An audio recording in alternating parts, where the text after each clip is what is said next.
اور آپ دیکھتے ہیں کہ الحمدللہ تمام خطہ عرب سے شرک و بت پرستی کا خاتمہ ہوا، مگر اللہ نے اپنے حبیب کے لیے جتنی مہلت مقرر کی تھی، آپ کے پردے کا برقع فرمانے کا وقت آن پہنچا،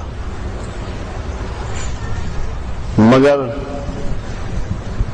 کام ابھی نامکمل تھا۔ خطہ عرب سے باہر ابھی شرک و بت پرستی کا خاتمہ مقصود تھا۔ تو آخری زمانے میں میرے آقا نے ایک حکم نازل فرمایا، ایک بات کی۔ آپ نے فرمایا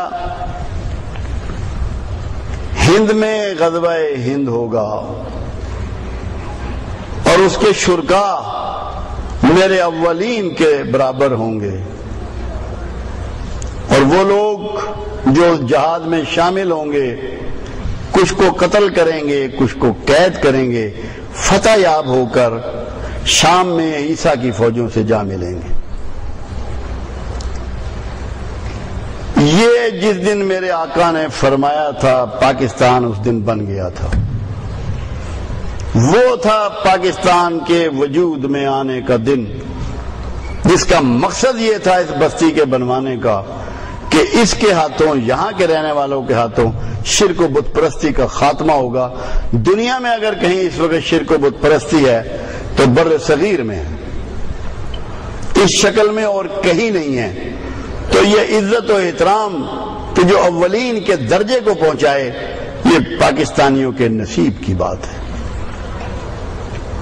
یہ بات جو اللہ کے رسول جانتے تھے، جو عظیم مفکر اور سمجھدار لوگ، روحانی دنیا کے لوگ، اصحاب رسول جانتے تھے۔ آپ اندازہ لگائیں، حضرت ابو ہریرہ رضی اللہ تعالیٰ عنہ فرماتے ہیں کہ یا رسول اللہ صلی اللہ علیہ وسلم میرے لیے دعا کر دیجئے کہ اللہ مجھے اتنی عمر دے دے کہ میں اس زمانے میں زندہ ہوں، کیونکہ وہ تو آخری 3 سال کے ساتھی تھے، اور اولین کا مقام تو قرآن نے بیان کیا ہے، ان کی فضیلت تو قرآن نے بیان کیا ہے کہ میں اس درجے کو پہنچ جاؤں۔ تو آپ نے جواب نہیں دیا، خاموش رہے۔ تو خوش نصیب ہیں پاکستانی جو غزوہ ہند کے شریک ہیں۔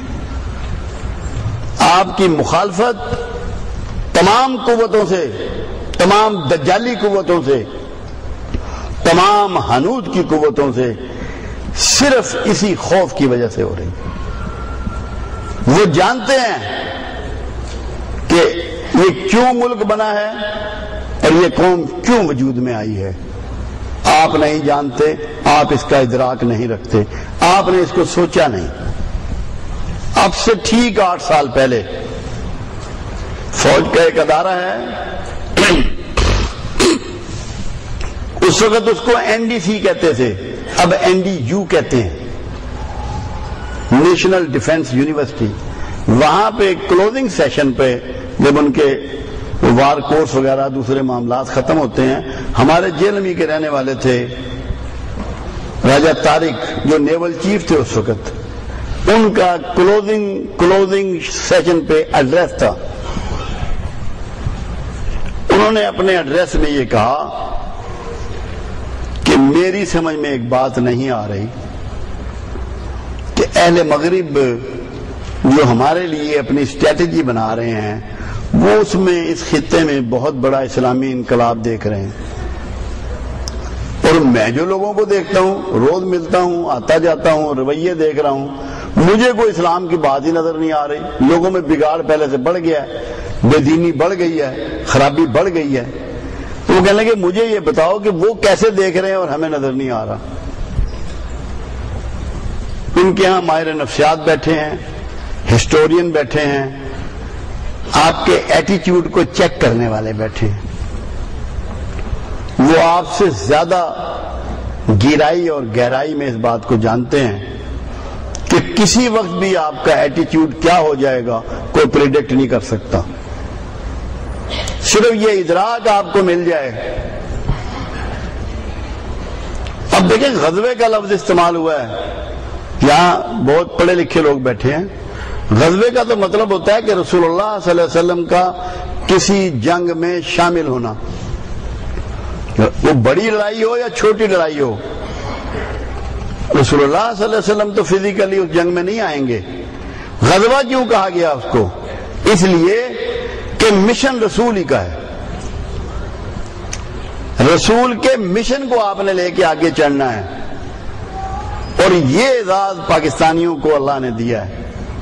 اسی دن کے لیے پاکستان بنایا گیا کہ انہوں نے غزوہ ہند لڑنا ہے، غزوہ ہند کی تیاری کرنی ہے۔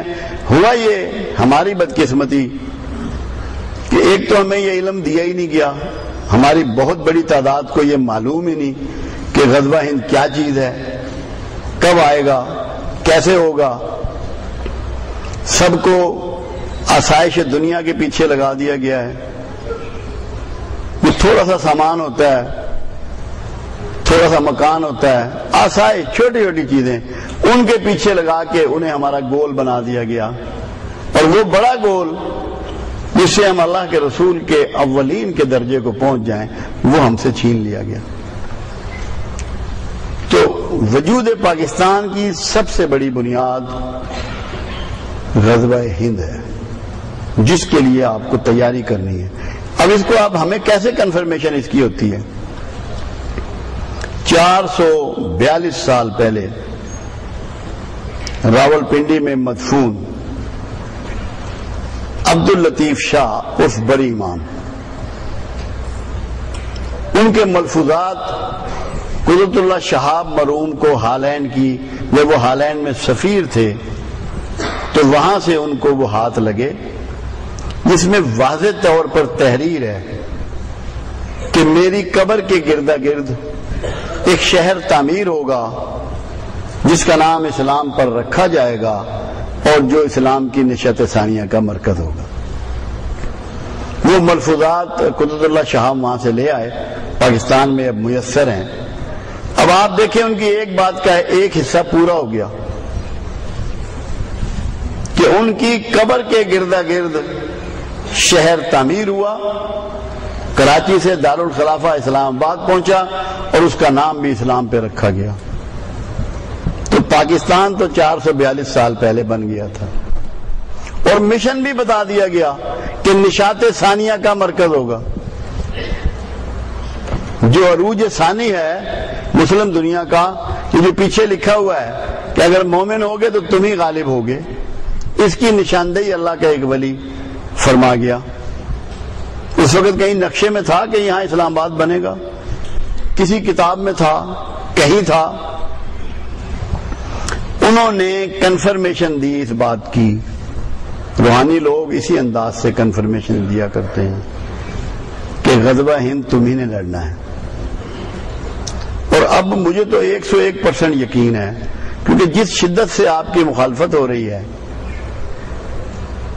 اور آپ کو فرعون کو تباہ کرنے والا بچہ سمجھ لیا گیا ہے، وہ اس بات کی غماز ہے کہ وہ یہ سب جانتے ہیں کہ یہ کرنیں یہیں سے پھوٹیں گی، اور آپ اسے اللہ کے رسول صلی اللہ علیہ وسلم کا وہ مشن جو آپ کے مہلت ختم ہو جانے پر ادھورا رہ گیا تھا، وہ آپ نے اس کی تکمیل کرنی ہے۔